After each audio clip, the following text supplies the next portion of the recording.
Welcome back to Anatomiqa. In the previous session, we discussed on the first type of muscle, that is smooth muscle.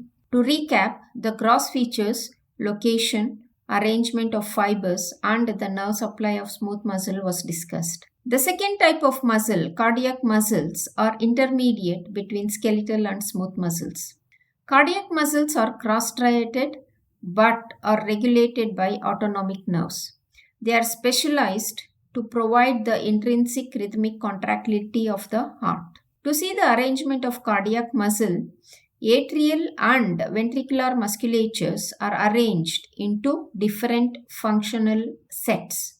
To start with atrial muscles, the atrial muscle fibers consist of superficial and deep layers.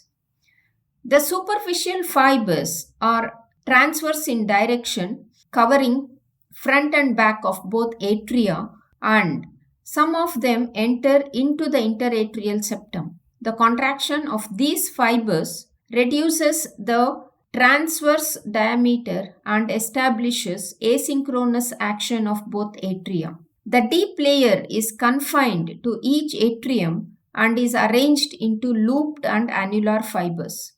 The looped fibers are inverted U-shaped and their ends are attached to the atrioventricular ring. Each loop covers the roof, anterior and posterior walls of the atrium. The contraction of these fibers diminishes the vertical diameter of the atrium and helps in propelling the blood into the corresponding ventricle. The annular fibers encircle the orifices of the veins and prevent the reflux of blood into the veins during the atrial systolic contraction. The ventricular muscle fibers are complex in arrangements. According to label, ventricular muscle consists of three layers: superficial, middle, and deep. The superficial and deep layers are continuous close to the apex of the heart after they have undergone spiral course. It is better to consider the middle layer first. The middle layer is the thickest layer of the left ventricle and forms a cylinder which presents a lower free margin.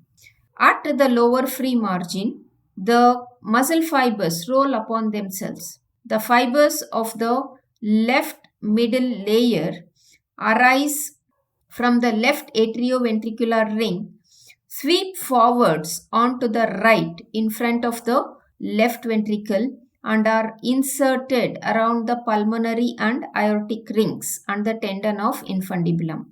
Acting from the pulmonary ring, the contraction of the middle layer tends to pull the left ventricle forwards and to the right. This explains why the heart rotates in front onto the right during systole and pushes against the chest wall. The middle layer of the right ventricle is not as thick as that of the left side. The fibers arise from the right atrioventricular ring and divide into longitudinal and circular sets of fibers at the posterior interventricular sulcus. The longitudinal fibers pass downwards in the interventricular septum. The circular fibers surround the right ventricle and at the anterior interventricular sulcus unite with the septal fibers. Here they are continuous with the middle layer of the left ventricle. The overall result of the contraction of the middle layer is to reduce the transverse diameter of both ventricles. The reduction is more pronounced in the left ventricle. The fibers of the superficial layer arise from the skeleton of the heart, that is the atrioventricular rings and the aortic and pulmonary rings, and they undergo a spiral course.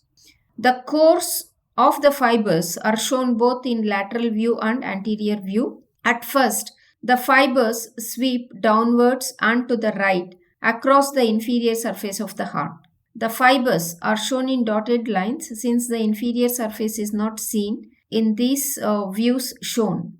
They wind around the lower border and pass towards the left across the sternocostal surface. On reaching the apex of the heart, the superficial fibers form a vortex around the lower border of the cylindrical middle layer and turn upwards as the fibers of the deep layer. The fibers of the deep layer ascend at right angles to those of superficial layer and are attached to the papillary muscles of both ventricles. Finally, they gain attachment to the skeleton of the heart through the chordae tendineae and various cusps. The simultaneous contraction of the superficial and deep layers produces longitudinal shortening of the ventricles because both layers are oriented at right angles to each other.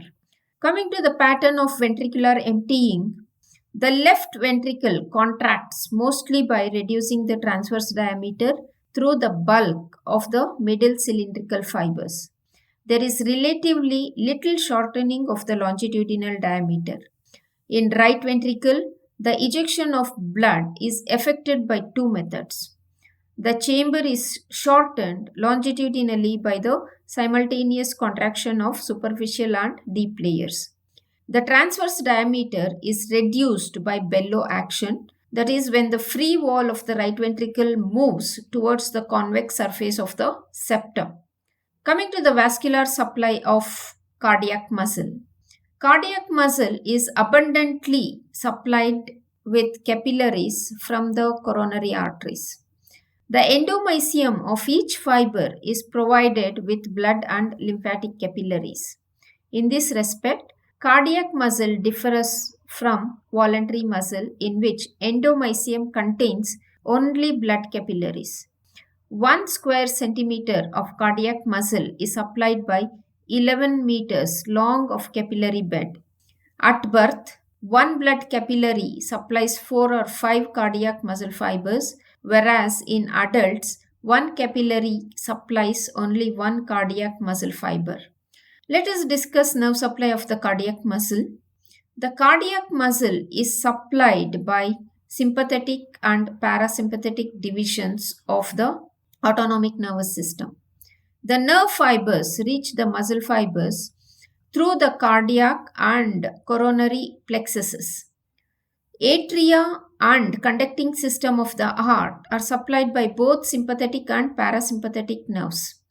Ventricular muscle, however, is supplied only by the sympathetic nerves. All the cardiac branches of the vagus and sympathetic contain both sensory and motor fibers, except the cardiac branch from superior cervical sympathetic ganglion, which contains postganglionic motor fibers only.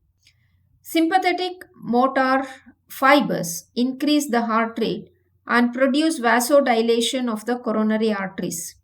Sympathetic sensory fibers convey painful sensations from the heart. Parasympathetic motor fibers diminish the heart rate, and their sensory fibers are concerned with visceral reflexes which depress the cardiac activity. To see the regeneration and growth, being highly specialized in function, cardiac muscle is unable to regenerate by mitotic division. In cardiac hypertrophy, the increased bulk of the musculature is due entirely to an increase in the size of the individual fibers. With this, we have completed the gross features, arrangement of muscle fibers and nerve supply of the second type of muscle, the cardiac muscle.